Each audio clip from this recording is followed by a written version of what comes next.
sonido del cielo, procuramos oír su voz. Somos la gente que clama por lluvia de avivamiento, generación que arrebata, generación que posee. Pedir se os dará, buscar y encontrarás, tocar y se abrirá. Fue lo que dijiste, mi Señor.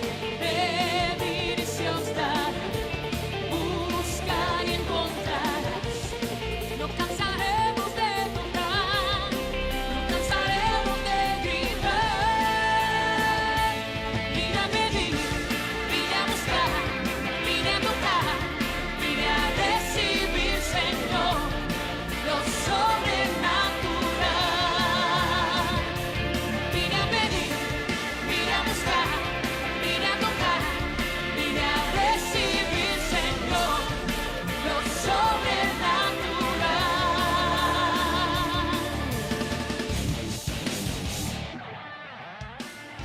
Somos un pueblo que busca.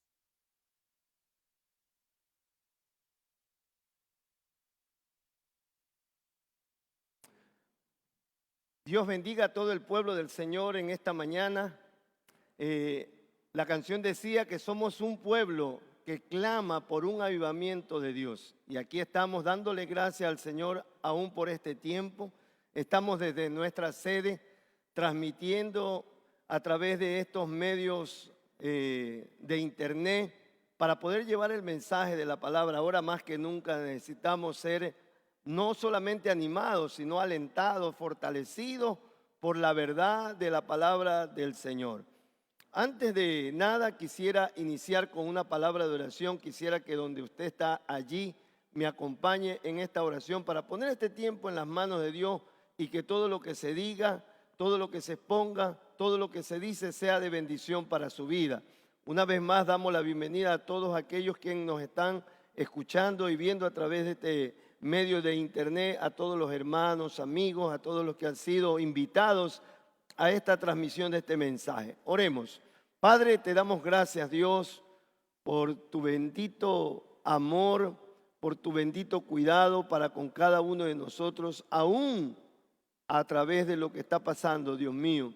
Sabemos que pese a todas las circunstancias, pese a todas las situaciones que se muestran difíciles, Señor amado, usted está llevando a cabo su plan, está llevando a cabo su propósito. El propósito tuyo, como dice tu palabra en Juan 3:16, Señor, es que tú diste a tu Hijo para que todo aquel que en Él crea no se pierda, mas tenga la vida eterna. El plan tuyo, Dios, es salvar a todos, salvar a la humanidad, Padre, creyendo en Jesucristo. Y aquí estamos, Dios, para llevar adelante el mensaje del reino, Dios. Queremos poner este tiempo en tus manos.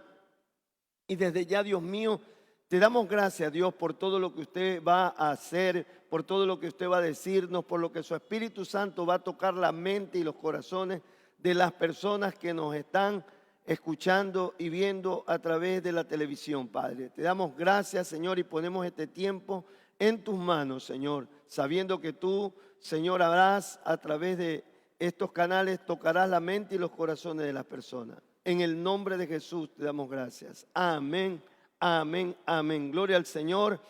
El tema que vamos a tocar en esta mañana tiene por título, y ya lo tenemos en pantalla, la diferencia que hay en este caso entre el primer y el postrer Adán en el desierto, dentro del desierto. Hay una diferencia, queridos hermanos, entre la descendencia de Adán. Todos, de una u otra manera, todos aquellos que hemos nacido en esta tierra venimos de la descendencia de Adán. Pero hay una diferencia cuando se nace de Cristo. Hay una diferencia cuando se nace del Espíritu. Hay un poder sobrenatural para vencer el pecado y la muerte. Así lo dice Romanos 5:17, que lo tenemos en pantalla en la Nueva Traducción Viviente. Dice así: pues el pecado de un solo hombre, Adán, hizo que la muerte reinara sobre muchos, sobre todos. Pero aún más grande es la gracia maravillosa de Dios y el regalo de su justicia. Y esta es la parte que quiero ponerle énfasis. porque dice así, porque todos los que lo reciben a Cristo como su Señor, como su Salvador, vivirán en victoria sobre el pecado y la muerte por medio de un solo hombre, que es Jesucristo. Entonces, a través de este mensaje vamos a ver la gran diferencia que hay. El hombre en su forma natural, en su naturaleza humana, nacido de Adán, no puede vencer el pecado, mucho menos puede cumplir con los mandamientos de Dios. Eso lo vimos la semana pasada cuando el pueblo de Israel fue sacado de la esclavitud de Egipto y no pudo obedecer a Dios. Antes de entrar en el tema, por eso yo quisiera recordar lo que vimos la semana pasada, porque ese es el fundamento por el cual yo voy a meditar en el tema de hoy. La semana pasada nosotros vimos que Dios, después que salvó y libertó al pueblo de Israel de la esclavitud de Egipto, antes de llegar al Sinaí y darles las leyes, ordenanzas y estatutos, los hizo pasar por algunos desiertos, pero nos dimos cuenta que no era para hacerles la vida imposible, no era incluso para que ellos mueran en el desierto. El propósito de Dios era doble, era mostrarse a ellos como su Dios, pero también mostrarle a ellos lo que había en sus corazones. Y de hecho lo pudimos ver que a cada paso que iban transitando en el desierto con las vicisitudes que se dieron, ellos se mostraron miedo, mostraron temor. Lo dice la segunda diapositiva que tenemos en pantalla. Dice, y pudimos ver que según las Escrituras, hablando de los versículos que vimos en Éxodo y Número, cómo ellos, por el miedo, mire, por el miedo, por el temor, por el hambre, la sed, la fatiga, la incertidumbre propia del desierto, la presencia de los enemigos y la dificultad del camino, se quejaron y murmuraron contra Dios, llegando al punto de codiciar nuevamente la esclavitud de Egipto. Ellos dijeron, y a cada rato lo repetían, mejor hubiera sido seguir siendo esclavos en Egipto que venir a morir en este desierto. Por último, la siguiente diapositiva tenemos ahí, dice por último, después de Dios mostrarse a ellos, ¿cómo Dios se mostró en ese desierto? Para eso son los desiertos. Los desiertos no son para hacernos caer, los desiertos no son para hacernos claudicar, los desiertos no son para hacernos volver atrás. Los desiertos son para que los podamos conocer a Dios en toda su expresión de lo que Él es, como Salvador, como protector, como proveedor, como perdonador y como un Dios misericordioso. Pero ¿qué pasó? En vez de eso, se rebelaron contra Él. Lo último fue que dudaron de que pudiera cumplir la promesa de introducirlos a la tierra prometida. Esta era una promesa que Dios 400 y pico de años antes se la hizo a los padres, a Abraham, a Isaac, a Jacob. Por eso Él tenía este plan de introducirlos, pero ellos, aparte de que murmuraron, aparte de que se quejaron, aparte de que siempre estaban expresando su deseo de volver a Egipto, por último, se rebelaron contra Dios. Esto nos da a entender que hay que tener mucho cuidado, porque en este momento estamos pasando, como pueblo de Dios, estamos pasando por un desierto, pero recuerde que el desierto no es para matarnos, es para ver la gloria de Dios. Y Dios terminó diciendo, no entrarán en el reposo y quedarán muertos en el desierto. Mire lo que dice Números, brevemente, esto fue lo que vimos la semana pasada, el libro de Números, capítulo número 14, versículo 35. Dice así la palabra del Señor. Esto fue lo último que Dios dijo. Ciertamente los perdonó porque Moisés intercedió, porque en ese momento Dios los iba a raer de la tierra. Los perdonó, pero esta fue la decisión que tomó Dios. Dice, yo Jehová he hablado, así haré a toda la multitud perversa que se ha juntado contra mí. En este desierto serán consumidos y ahí morirán.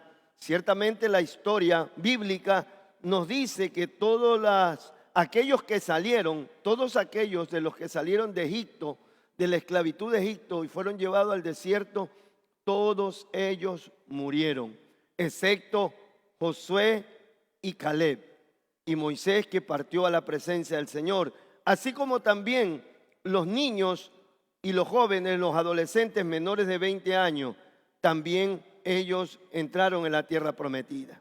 Entonces eso vimos la semana pasada y podemos sacar una conclusión, valiéndonos del título que dijimos, la diferencia que hay. La diferencia que hay, póngalo nuevamente en pantalla, la diferencia que hay entre el primer y el postrer Adán. Podemos darnos cuenta, este es el enfoque que tengo del mensaje, que a través de esta historia Dios nos está mostrando que la descendencia de Adán, todos los israelitas y todo ser humano, no puede por sí mismo, en una forma natural, no puede obedecer a Dios, no puede cumplir con sus leyes, no puede cumplir con sus estatutos, porque en medio de la prueba sale lo que hay en su corazón, resentimiento. Entonces no pudieron glorificar y obedecer a Dios. Pero nosotros en Cristo, como lo vamos a ver, sí podemos. Miremos cómo dice la palabra de Dios. Vayamos al Evangelio según Mateo, capítulo número 4. Y aquí tenemos nuestro gran ejemplo. La Biblia dice que debemos mirar al autor y consumador de nuestra fe. En el libro de Hebreos dice esto, no lo tenemos en pantalla, pero usted búsquelo. En el capítulo número 12 del libro de Hebreos dice que tenemos al autor y consumador de la fe, que es nuestro Señor Jesucristo. Entonces, a Él vamos a acudir, como Él también se comportó cuando fue llevado por el mismo Espíritu Santo a un desierto. Vamos a leer del 1 al 4 lo que dice Mateo, capítulo número 4, según la versión Reina Valera. Esto sucedió despuesito que Jesús subió de las aguas siendo bautizado por Juan el Bautista. Esto es el acontecimiento subsiguiente después de Jesús ser bautizado por Juan el Bautista. Dice así: entonces Jesús fue llevado por el Espíritu al desierto para ser tentado por el diablo. Y después de haber ayunado 40 días y 40 noches, tuvo hambre. Y vino a él el tentador y le dijo: si eres hijo de Dios, di que estas piedras se conviertan en pan. Él respondió y dijo: escrito está, no solamente de pan vivirá el hombre, sino de toda palabra que sale de la boca de Dios. Hasta ahí la palabra del Señor. Meditemos en esta primera parte. Ciertamente quiero aclarar, la palabra desierto es sinónimo de prueba, de aflicción, humillación, quebrantamiento. Cuando la Biblia habla de desiertos, ciertamente habla desde una perspectiva geográfica, pero también desde la perspectiva espiritual, cuando somos llevados en el desierto. En este caso, Jesús mismo fue llevado por Dios, Espíritu Santo, al desierto para ser expuesto a la tentación del enemigo, pero no necesariamente para que él sucumba a esa tentación, sino para que demuestre el poder que había en él, que había recibido momentos antes cuando descendió el Espíritu Santo en forma de paloma sobre él y lo llenó de su espíritu.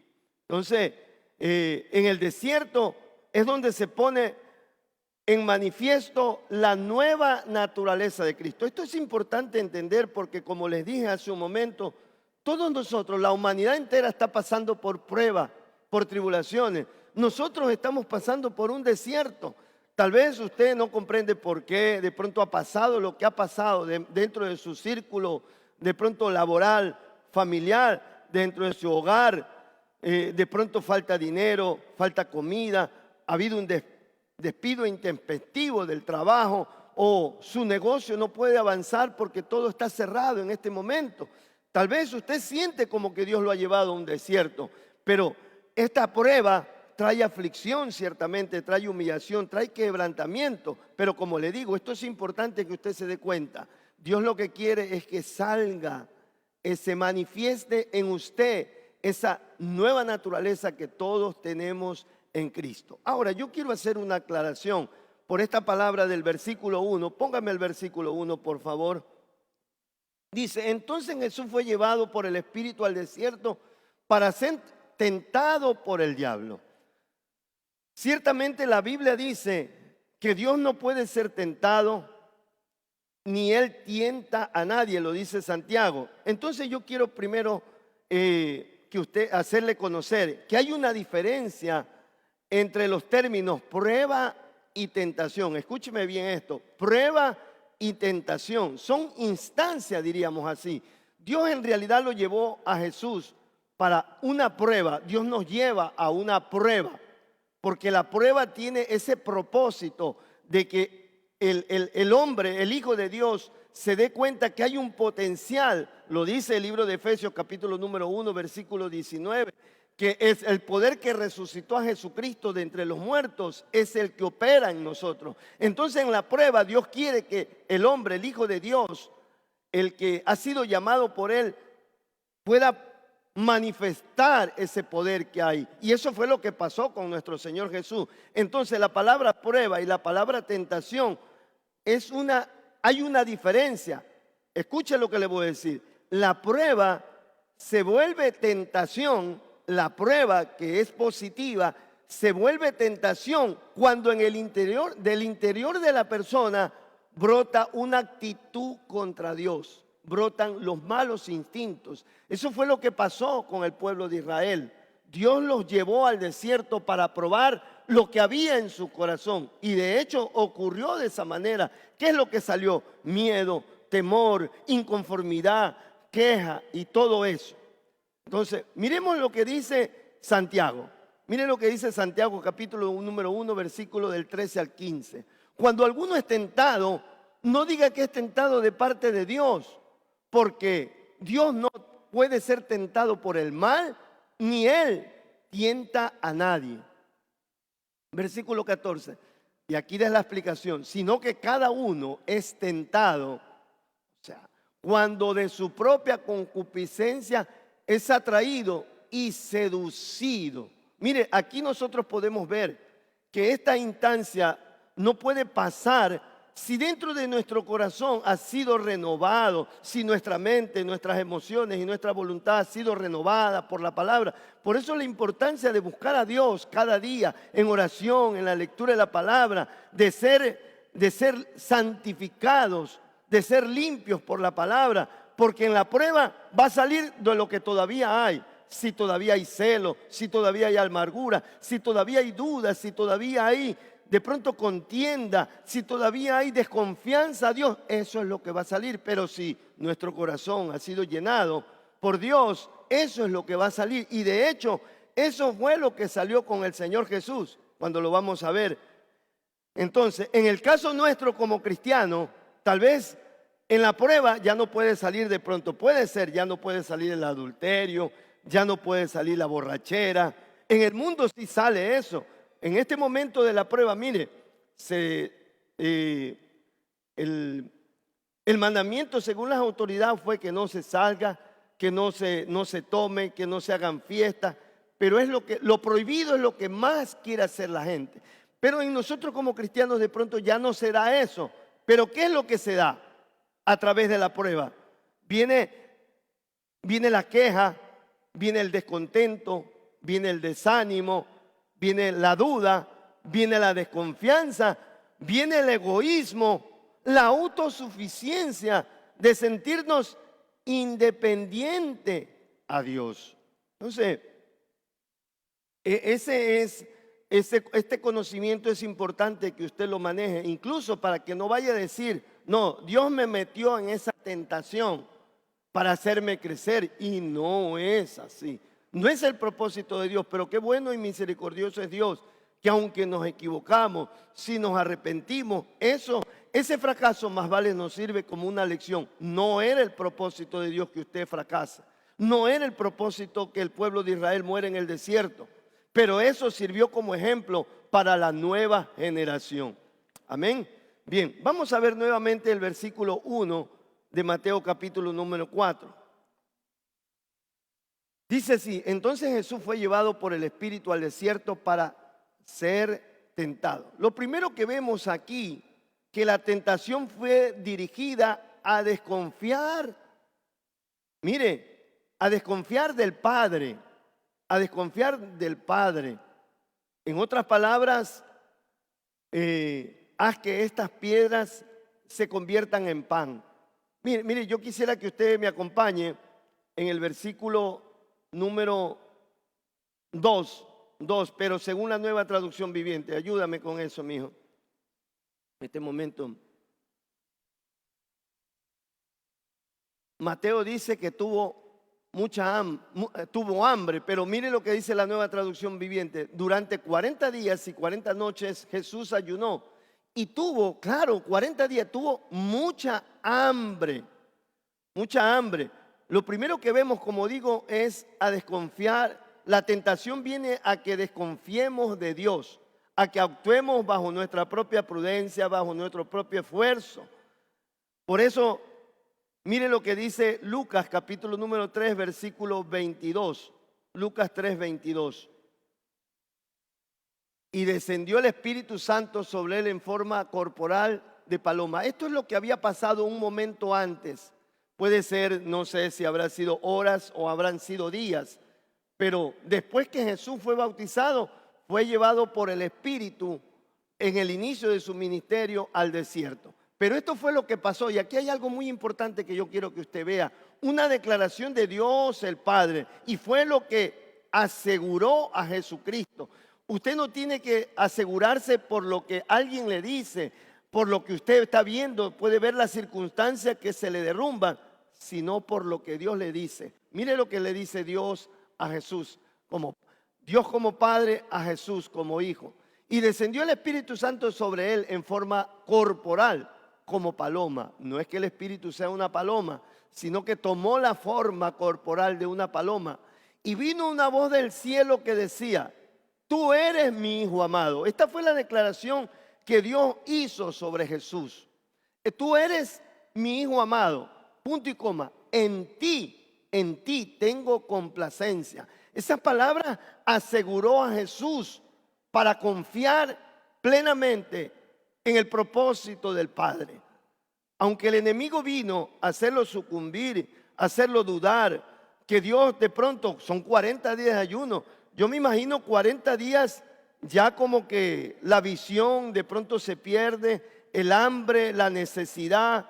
En este momento nosotros podemos estar pasando esto y podemos estar dudando del propósito de Dios en nuestra vida. Por eso es necesario nosotros meditar en lo que dice la palabra, en lo que dice la palabra.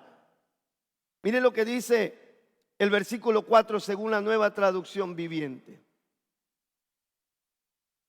Jesús dijo: no. Me encanta cómo está puesto aquí, dice. Jesús le respondió cuando el diablo lo incitó a que dudara de Dios. Mire, es puntual esto. El diablo no solamente incita a que dude de Dios, sino que a usted actúe de una manera independiente, de una manera liberal. No, tal vez usted comience diciendo: bueno, Dios está, como dice el mundo, Dios está muy ocupado con sus cosas y yo tengo que vérmela. Pero este es un tiempo donde Dios ciertamente a nosotros como pueblo de Él nos ha dicho que estemos quietos, que nos sometamos a todo y descansemos en Él. Ciertamente hay necesidad económica, hay el peligro de la enfermedad, de la muerte, pero debemos confiar en el Señor. Y aquí tenemos el ejemplo de nuestro Señor Jesucristo. ¿Cuál fue la respuesta que dijo? No se puso a conversar como Eva se puso a conversar con la serpiente. Fue tajante cuando le dijo Jesús: no, no, hay una expresión de admiración, no. Las escrituras dicen, no la situación dice, no las personas me comentan, no mis familiares me dicen. Las escrituras dicen, la gente no vive solamente de pan, sino de cada palabra que sale de la boca de Dios. Cuando no hay una comida física, Esto quiere decir la promesa de Dios es suficiente para nosotros creer, porque cuando lo creemos, Dios puede hacer un milagro. Dios puede hacer un milagro cuando lo creemos. Por eso Hebreos 11:6 dice, sin fe es imposible agradar a Dios. Entonces vemos cómo, a diferencia de los israelitas, como descendientes de Adán, reaccionaron en el desierto, vemos la muestra de nuestro ejemplo. Nuestro Señor Jesús había sido investido por el Espíritu Santo y había recibido una palabra de parte del Padre. Tú eres mi Hijo amado. Por eso Dios no nos ha, dentro de lo que Dios ha hecho, dentro de la salvación que Dios nos ha dado, está la enseñanza de la adopción. Dios solamente no nos ha llamado, nos ha salvado, sino que nos ha hecho parte de su familia. Nos ha adoptado como hijos. Somos, dice la Biblia, herederos del reino de los cielos, coherederos juntamente con Cristo Jesús. Entonces vemos que la primera parte de la tentación fue a que Jesús dudara de la protección, de la provisión del Padre. Eso es lo que el enemigo viene siempre a hacer, de que usted dude de la presencia de Dios, dude de su identidad, de que Dios se ha olvidado. ¿Por qué me suceden tantas cosas? ¿Por qué a mí? ¿Por qué a mí me está pasando esto? En este día me pasa esto, me pasa este otro. Tengamos un poquito de discernimiento, que Dios a través de eso está trabajando. Y Dios a través de esas dificultades, de esas situaciones difíciles, Dios está queriendo que nosotros conozcamos que dentro de nosotros mismos está el poder de Dios para poder glorificar a Dios en medio de la tragedia, en medio de la dificultad. Gloria al Señor. Pasemos ahora a al segundo punto, que está desde el versículo 5 al versículo 7. Veamos lo que dice Mateo. Entonces el diablo le llevó a la santa ciudad y le puso sobre el pináculo del templo y le dijo, una vez más, si eres hijo de Dios, échate abajo, porque escrito está, a sus ángeles mandará acerca de ti, coma, en sus manos te sostendrán para que no tropiece tu pie en piedra. Aquí tenemos tres cosas. Quiero volver nuevamente al versículo 5. Aquí tenemos tres cosas que quiero que usted pueda entender cómo Jesús manejó su vida, su actitud, su respuesta delante de Dios ante una tentación efectiva. Tal vez nosotros sucumbimos en tentaciones que son, tal vez hasta, permítame la palabra decir, tontas, pero esta era una tentación muy fuerte. El mismo Satanás quiso tentar a nuestro Señor Jesucristo. Y vemos aquí, dice que entonces el diablo le llevó a la santa ciudad. Aquí lo primero que vemos es que la sumisión al Padre, la sumisión que tuvo en todo de nuestro Señor Jesucristo a la voluntad del Padre. Aquí podemos darnos cuenta que hay momentos, escuche esto, y quiero que lo tome muy, ¿cómo le puedo decir? Que le dé la verdadera interpretación a esto que voy a decir, no lo malinterprete. Hay momentos en que Dios sí nos pone en las manos del enemigo, porque dice que Él tuvo que, por voluntad del Padre, dejarse llevar por el diablo a la santa ciudad y lo puso sobre un pináculo del templo. Hay muchas veces que Dios nos pone en las manos del enemigo, pero usted tiene que entender que sobre las manos del enemigo está el control de Dios. Lo que pasó con Job, usted ve la negociación que hace el enemigo, diríamos así, ¿no? La negociación que hace el enemigo con Dios. Permíteme a Job tocarle sus pertenencias, permíteme tocarle lo físico y verá que quitándole yo lo que tú le has dado, lo que tú le has prosperado, porque Él te prospera, porque todo tiene, pero cuando le quite verás cómo te maldice.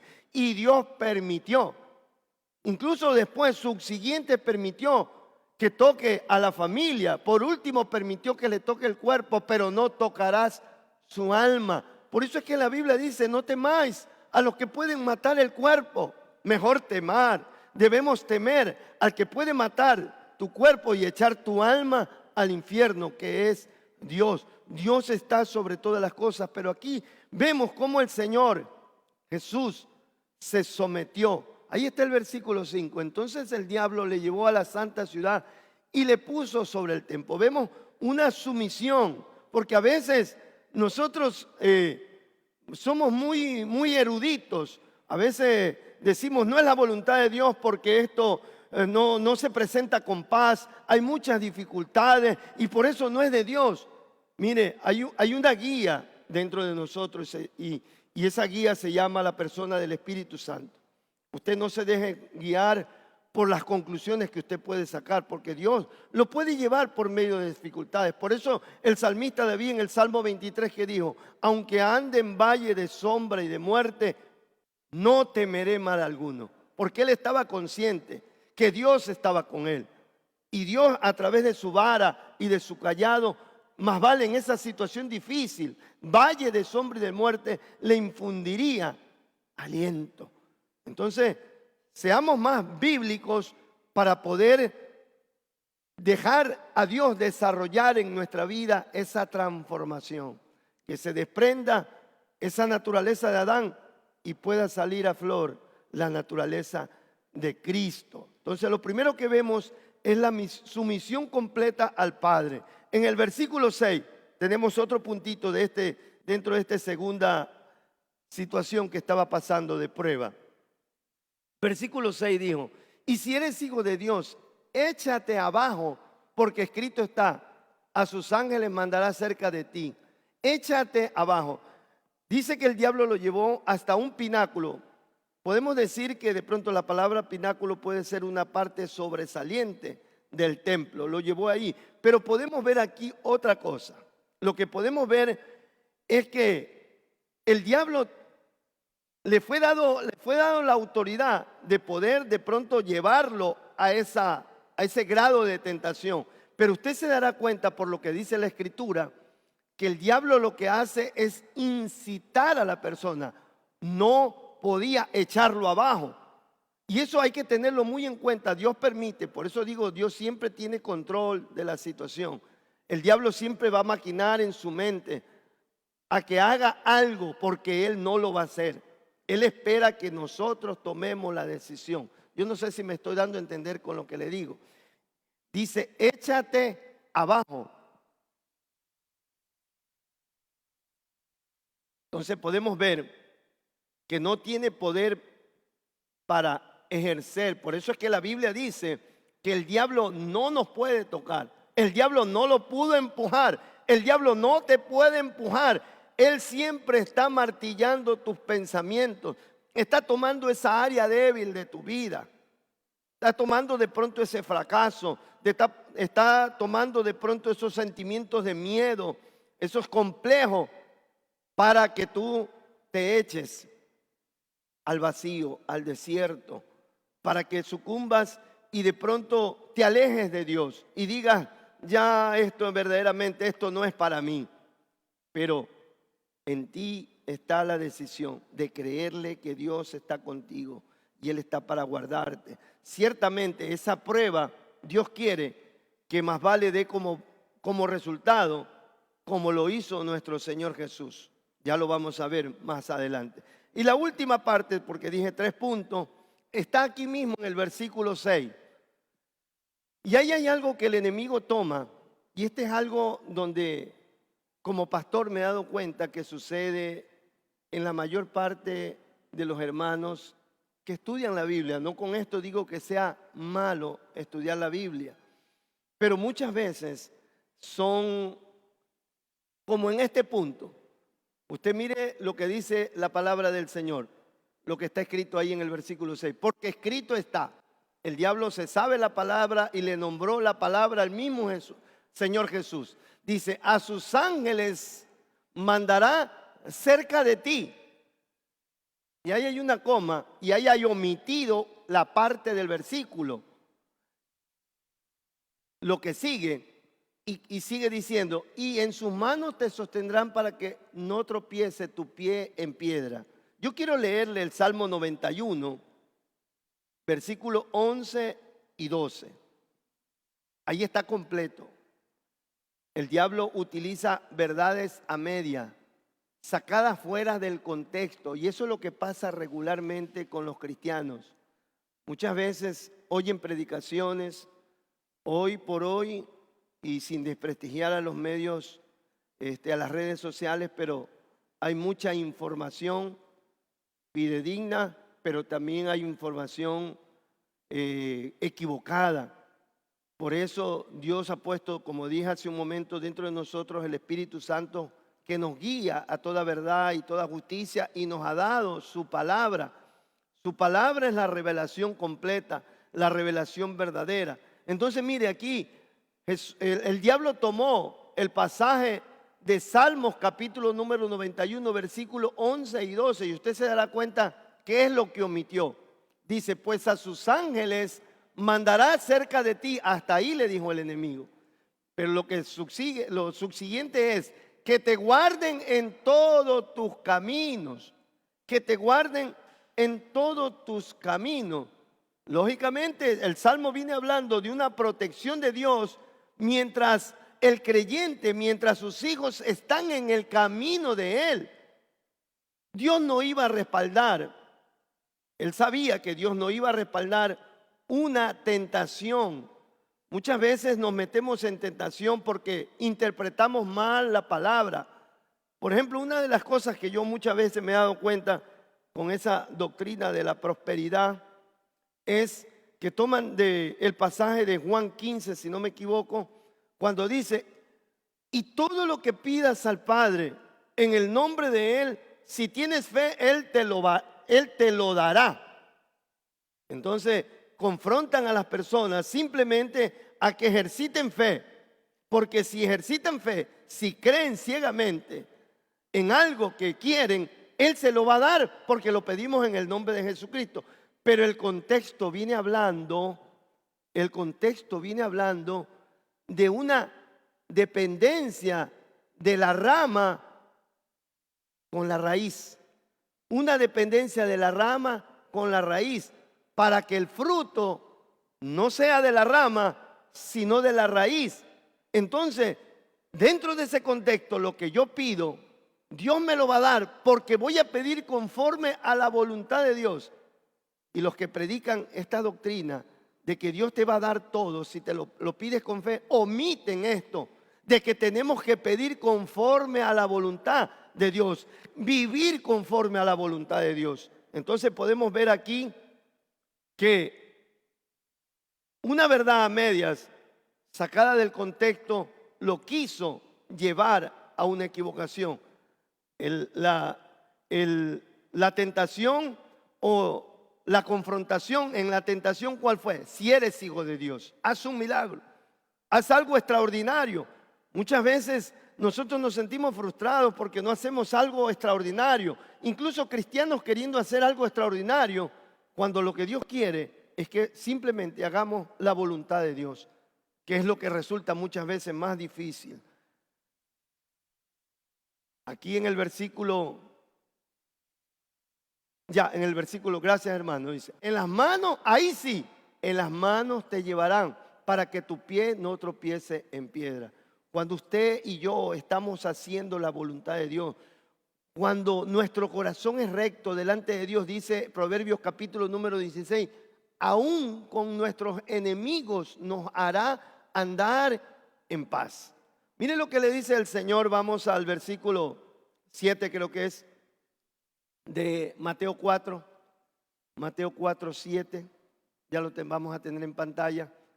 Miren la forma como respondió. Recuerde que ese postrer Adán es espíritu vivificante. Dice así, Jesús dijo, escrito está también, no tentarás al Señor tu Dios. Mire qué importante. Yo quiero que usted se dé cuenta lo que dice Deuteronomio 6:16. Por eso, por eso la palabra es como una espada de doble filo que penetra, dice, hasta partir el alma, el espíritu, la coyuntura y los tuétanos, disciernen los pensamientos y las intenciones del corazón. Así como Satanás tomó a medias un pasaje del Antiguo Testamento para tratar de hacer a Jesús salirse del camino y tentar al Señor, el Señor le contesta con la misma palabra que Dios había establecido. Deuteronomio 6:16 dice: no tentarás a Jehová vuestro Dios como lo tentáis en Masab. Es la tentación que hizo el pueblo de Israel. Bien, y por último tenemos los versículos del 8 al 10, según Mateo capítulo número 4. Dice así: otra vez le llevó al diablo a un monte muy alto y le mostró todos los reinos del mundo y la gloria de ellos. Versículo 9. Y le dijo: todo esto te daré, hijo, si postrado me adorares. Aquí la tentación está dirigida al ego y al orgullo. Por eso hay que tener cuidado. Yo he visto a muchos cristianos que de pronto han venido de la nada y de pronto en el Señor han comenzado a prosperar. Y de hecho usted vea en Deuteronomio capítulo número 8, ahí dice que Dios había preparado al pueblo a través de las pruebas de los desiertos para que cuando entres a la tierra prometida no te olvides de tu Dios. El asunto del orgullo es muy tremendo. Mire, al mismo Jesús el diablo vino y lo quiso tentar.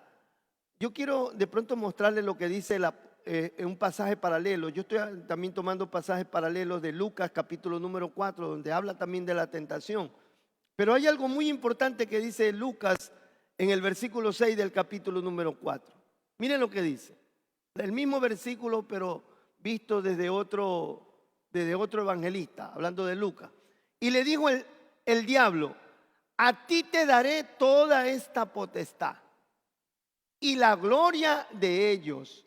Lo llevó al pináculo, lo llevó a un lugar más alto y le mostró todos los reinos de la tierra. Le estaba hablando de la potestad, la gloria de ellos. Y aquí hay algo interesante, dice: porque a mí me han sido entregadas y a quien quiero la doy. Muchos caen por la vanagloria, el orgullo. Nosotros como hijos de Dios debemos entender que toda la gloria, cuando hacemos algo, lo hacemos en el poder de Dios, en su gracia, en su amor y en su misericordia. Y cuando algo hemos hecho bien, podemos decir, como la parábola que dijo nuestro Señor Jesús del siervo inútil: lo que he hecho, lo hice porque lo tenía que hacer, simplemente eso. No ir más allá, como el viejo adagio que dice: qué guapo que soy. Porque en realidad todo lo que somos, todo lo que hacemos, todo lo que podemos hacer en favor incluso de otros, lo hacemos en la gracia y el poder de Él. Y Jesús sabía muy bien esto, porque la palabra de Dios era una promesa para Él. Miren lo que dice el Salmo capítulo número 2, versículos 7 y 8. Y en este pasaje puntualmente, proféticamente, miles de años atrás o cientos de años atrás hablaba acerca de la promesa para Cristo de parte de Dios. En el versículo 7 del Salmo capítulo número 2, el salmista dice: yo publicaré el decreto. Jehová me ha dicho: mi hijo eres tú. Estaba hablando de nuestro Señor Jesús. Yo te engendré hoy con el propósito. Yo te engendré hoy. Entonces le dice: pídeme y te daré por herencia a las naciones y como posesión tuya los confines de la tierra. Jesús sabía que Él había venido con un propósito. de recobrar todo para el Padre, de reinar hasta que todo sea sujeto. Y luego de eso, como dice 1 Corintios 15, entregar todo al Padre y someterse al Padre para que el Padre sea en todo uno solo. Entonces, pudo decirle en el versículo 10 del capítulo número 4, ya estamos terminando. Mateo 4, 10, ¿qué dice? Entonces Jesús le dijo: vete, Satanás, porque escrito está: al Señor tu Dios adorarás y a Él solo servirás. Aquí viene la pregunta: ¿a quién está adorando este mundo? ¿A quién está sirviendo este mundo?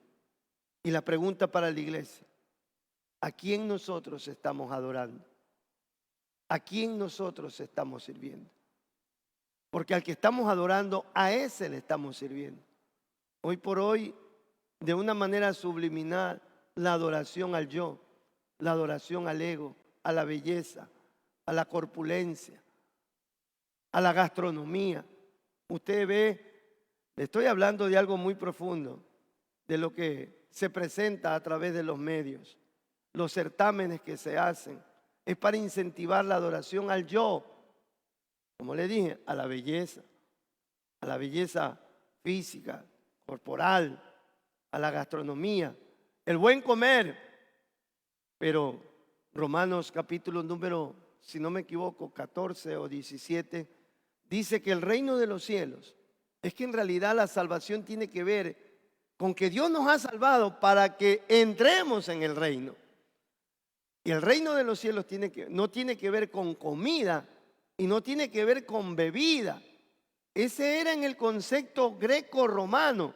Usted verá las películas que presenta la cinematografía de que era el gozo y el privilegio de los griegos, de los romanos, la comida, el placer sexual y todo eso.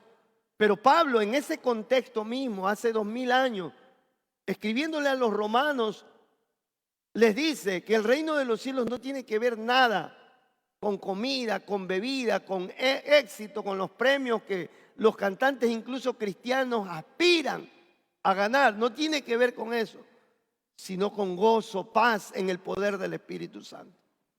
Amén.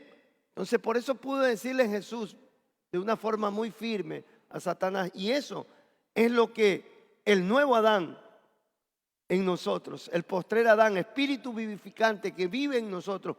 Por eso Dios puso el Espíritu Santo, la semilla de Cristo en nosotros, para que ya no actuemos como el antiguo Adán, como el primer Adán que sucumbió al enemigo. No solamente sucumbió en el huerto del Edén, sino que, como hemos visto desde la semana pasada, sucumbió en el desierto.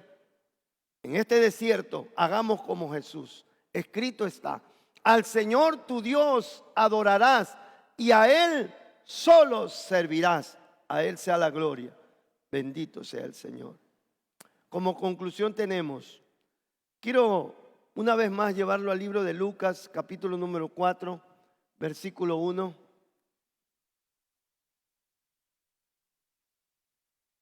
Como conclusión, ¿por qué Jesús pudo hacer esto? Claro, usted me puede decir, ¿por qué era Dios? Sí, está bien. Pero recuerde que ese mismo Dios ha venido a llenar nuestra vida. Pero aquí hay algo muy importante que, a diferencia de Mateo y de Marcos, Marcos trata muy brevemente el asunto de la tentación de Jesús. Mateo sí tiene 13 versículos para detallarlo. Pero hay algo muy importante que Mateo, un cronista que narra en detalles, lo dice. Permítame leerle, dice Jesús, aquí está el detalle, o aquí está la clave. ¿Por qué Jesús y por qué nosotros, a diferencia no solamente de los israelitas, sino de todo el mundo, podemos obedecer a Dios? Y en momentos de tentación, en momentos de prueba, en momentos de desierto, aunque seamos quebrantados, aunque seamos humillados, podemos glorificar a Dios. ¿Por qué? Por esto que dice. Lo dice Lucas. Jesús, lleno del Espíritu Santo. No dice lleno de conocimiento bíblico. Yo no digo que sea malo el conocimiento bíblico. Pero el conocimiento bíblico sirve para que el Espíritu Santo pueda llenar tu vida. De hecho, nosotros fuimos bautizados con el Espíritu Santo. En el momento de la conversión fuimos bautizados con el Espíritu Santo para ser lleno. La palabra lleno tiene que ver, de hecho, yo copié, la palabra lleno viene del griego pleres, así como lo digo, tilde en la E, pleres, pleres. Y tiene que ver con repleto, ser cubierto, ser completo, ser maduro.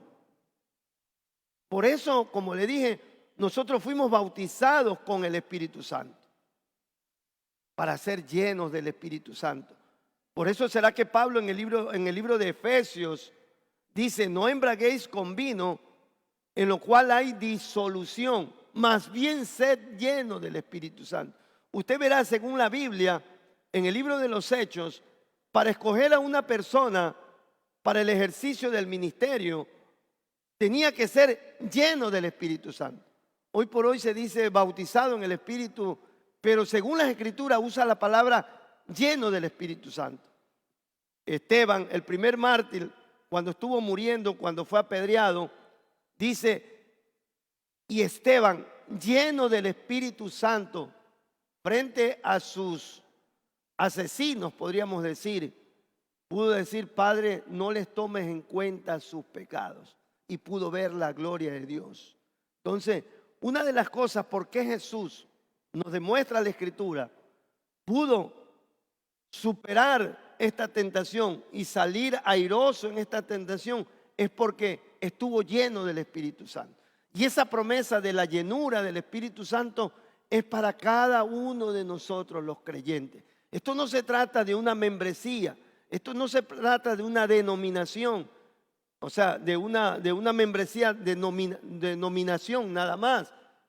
O sea, no se trata de solamente congregarse, se trata de ser parte del cuerpo de Cristo. Se trata de ser lleno del Espíritu Santo, de ese poder. Se trata de haber nacido de nuevo.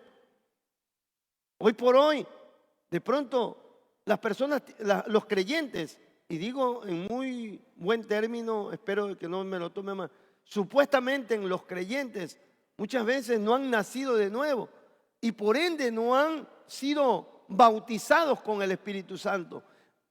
Subsiguiente, no son llenos del Espíritu Santo.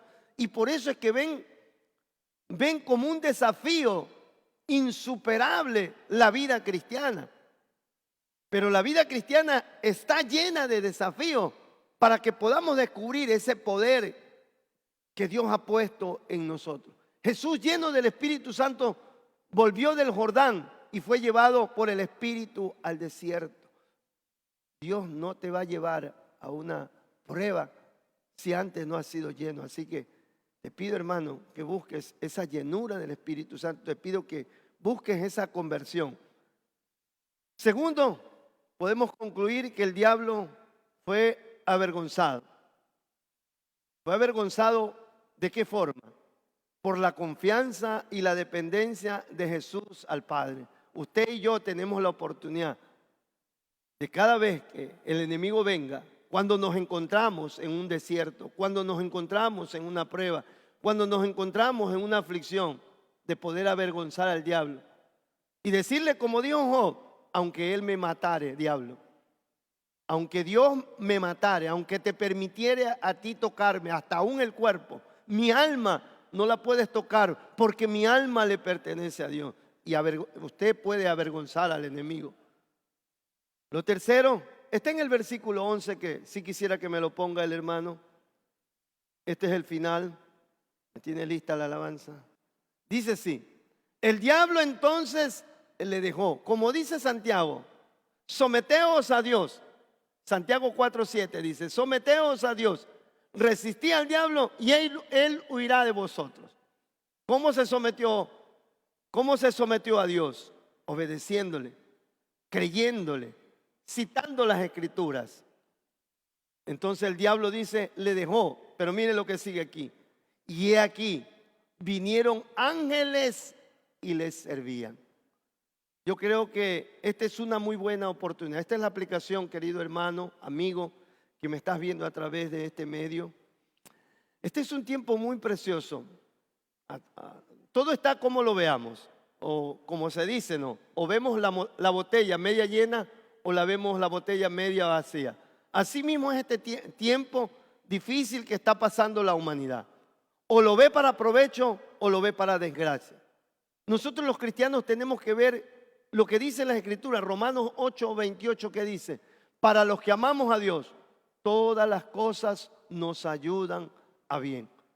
Yo creo que en este tiempo Dios nos ha llevado al desierto para que este potencial que estaba guardado por la comodidad que había antes de la pandemia, la comodidad de los viajes, no hay, la comodidad de todo lo que presenta el sistema de este mundo, no hay en este momento, es para que nos concentremos en Dios. Así que yo quisiera terminar con esto, con una oración, y vamos ahí en la oración también vamos a poner una alabanza, y que este mensaje verdaderamente le sirva para fortalecerlo, no solamente para animarlo, porque el ánimo yo los puedo animar en este momento y viene un problema y el ánimo es susceptible a desanimarse por ahí mismo. Mejor fortalézcase en Dios. Y la fortaleza tiene que ver con lo que usted cree, con las convicciones que usted tiene. Yo sé que mi Redentor vive, como dijo Job. Yo sé que Él está conmigo en medio de la prueba, en medio de la dificultad. Yo sé que Él ya tiene preparada la salida. Él ya tiene preparada la salida. Lo que nos está esperando es la bendición. Yo no estoy hablando de cosas económicas ni cosas materiales. Que si es el plan de Dios y si eso contribuye al plan de Dios, nos los va a dar. Pero la mejor bendición es saber que Dios nos está esperando al otro lado del río. Y si no cruzamos, Él nos viene a ver, porque así lo dice esa Escritura. Cierre sus ojos ahí donde está y oremos. Oremos. Padre, te damos gracias, Dios, aún por este tiempo que estamos viviendo, Dios. Este tiempo de bendición, tiempo donde hemos podido ver de una manera más directa, más íntima, la participación del Espíritu Santo en nuestras vidas, Padre, fortaleciéndonos, Señor, levantándonos, dándonos fuerzas. De hecho, la Biblia dice que diga el débil, fuerte soy en Dios, Padre amado. Saber que no estamos solos, saber que tu Espíritu Santo nos ha llevado ciertamente al desierto, pero no para ser derrotados, sino para quebrantar ese ego, esa rebeldía, esa soberbia, para salir del desierto con una humildad, con una sencillez, cosa que el diablo, ese fruto del Espíritu, no va a poder tocar, ni hay ley contra eso, como dice el libro de Gálatas, Padre amado. Yo te bendigo, Señor, te alabo, porque sé que la vida de cada uno de nosotros, de mis hermanos que están escuchando este mensaje, están en tus manos.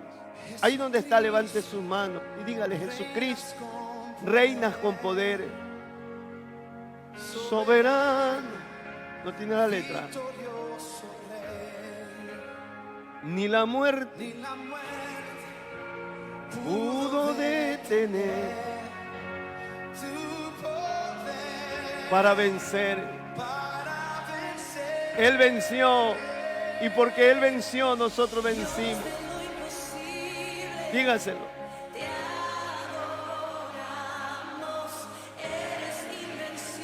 Sí, Señor, eres invencible. Tuya es, Señor. Tuya es toda la gloria. Tú nos das el discernimiento.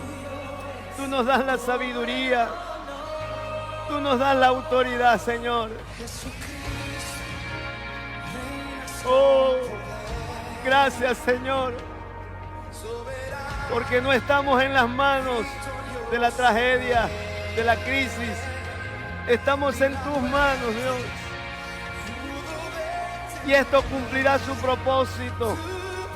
Esta pandemia cumplirá su propósito en tus hijos. Nuestra fe, una fe reluciente después que salgamos de esto.